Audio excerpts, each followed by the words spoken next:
میں نے بخاری صاحب کی سنت تازہ کرتے ہوئے روزانہ یہ کام صبح اٹھ کے کرنا ضرور کہ اے اللہ تبارک و تعالی، جنہوں نے ایک بچی کے اوپر بہتان لگایا ہے اور اس کی کردار کشی کرنے کی کوشش کی ہے، اس کی تصویریں لگا کے، بھلے انہوں نے جانے انجانے میں کی ہے، بھلے جان بوجھ کے کی، میرے اللہ تبارک و تعالی ان کا بیڑا غرق فرما دیجیے۔ جنہوں نے یہ الزام لگایا اور جنہوں نے مانا اور مان کے آگے پھیلایا، ان سب کا بیڑا غرق فرما دیجیے۔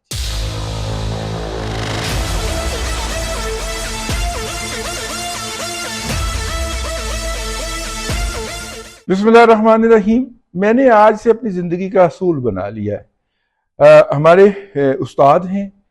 اور وہ ایک بڑے میڈیا ہاؤس سے اب بھی وابستہ ہیں، آپ بھی یقیناً ان کو جانتے ہوں گے، اساتذہ میں شمار ہوتا ہے، بہت سینئر صحافی ہیں اور کم از کم 60 سال تو ان کو ہو گئے ہیں، 65 سال ایڈیٹری کرتے ہیں، ٹھیک ہے، اس سے آپ اندازہ کر لیں وہ کتنے سینئر آدمی ہیں۔ میں جناب سلیم بخاری صاحب کا ذکر کر رہا ہوں، اور سلیم بخاری صاحب کے اوپر ایک دفعہ ایک بہتان لگا۔ ہم اس وقت ان کے زیر سایہ کام کیا کرتے تھے، تو بخاری صاحب جو تھے وہ انہوں نے، چونکہ میرے ساتھ وہ بہت کلوز ریلیشن تھا، پیار کا، محبت کا، احترام کا رشتہ تھا، اب بھی ہے، تو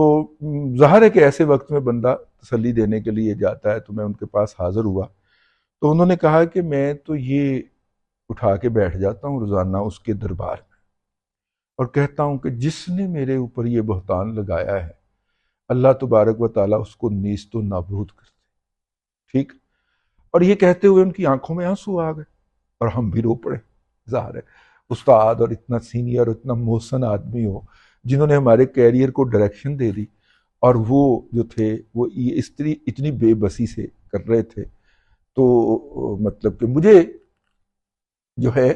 کہنے لگے جب آپ بے بس ہو جائیں نا تو پھر معاملہ اس پہ چھوڑ دیا کریں، بس اس کو گزارش کیا کریں۔ تو میں نے بھی آج جو ہے ایک معاملہ اسی طرح اپنے رب پہ چھوڑا ہے،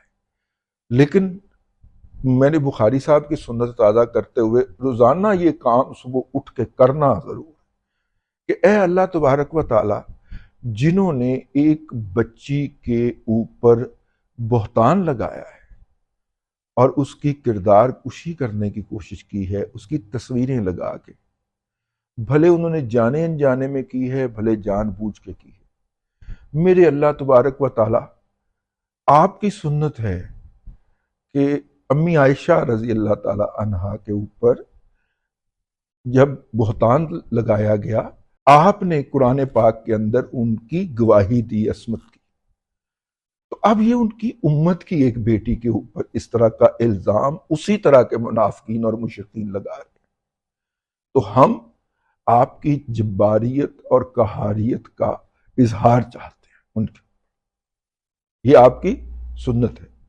رب تعالیٰ کا عمل ہے، یہ انہوں نے پہلے کیا ہوا ہے، تو وہاں پہ اب تو چونکہ دروازہ بند ہو گیا نا کسی بھی نزول کا، کسی بھی آیت کے آنے کا، ٹھیک ہے، اب یہ دروازہ ڈور تو کلوز ہو گیا، لیکن امت تو باقی ہے نا، تو ہم آپ کی جباریت اور قہاریت کو آواز دیتے، ان کا بیڑا غرق فرما دیجیے۔ جنہوں نے یہ الزام لگایا اور جنہوں نے مانا اور مان کے آگے پھیلایا، ان سب کا بیڑا غرق فرما دیجیے، ٹھیک ہے۔ اور دیکھیے، میرا مطلب ہے کہ رب تعالیٰ تو 70 ماؤں سے زیادہ کرتا ہے نا، اور اگر کسی ماں کی بیٹی کے اوپر، وہ تو 70 ماؤں سے زیادہ محبت کرنے والی ذات ہے، تو اگر کسی ماں کی بیٹی کے اوپر یہ الزام لگے تو آپ اس کے جذبات کا اندازہ کر سکتے، تو وہ اگر 70 ماہوں سے زیادہ محبت کرتا تو اس کا غضب بھی 70 گنا ہوگا۔ پھر یہ بہتان لگانے، اس پہ یقین کرنے اور اسے آگے پھیلانے والے یہ بات اپنے پلے سے باندھ لیں، اگر وہ 70 ماہوں سے زیادہ محبت کرتا ہے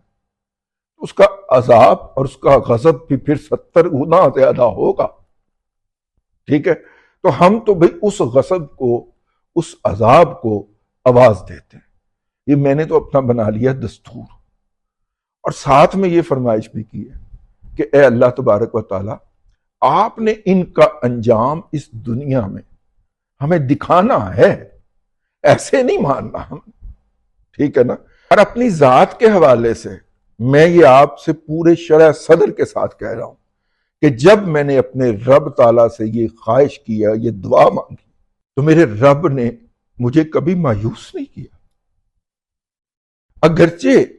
مجھے بعض اوقات بعد میں دکھ ہوا کہ میں نے ان کے بارے میں اتنی سخت بد دعا کیوں کی تھی، تو اس لیے میں تو بھائی اپنے استاد محترم سلیم بخاری صاحب کی طرح روزانہ بیٹھ جاتا ہوں اور ان کے لیے کرتا ہوں بد دعا کہ اللہ ان کا بیڑا غرق کرے، جنہوں نے کسی کی بیٹی کی عزت رو لی، اور اللہ ان کا بھی بیڑا غرق کرے جنہوں نے اس کو سچ مان کر آگے پھیلایا اور جو آج بھی اس کو سچ سمجھ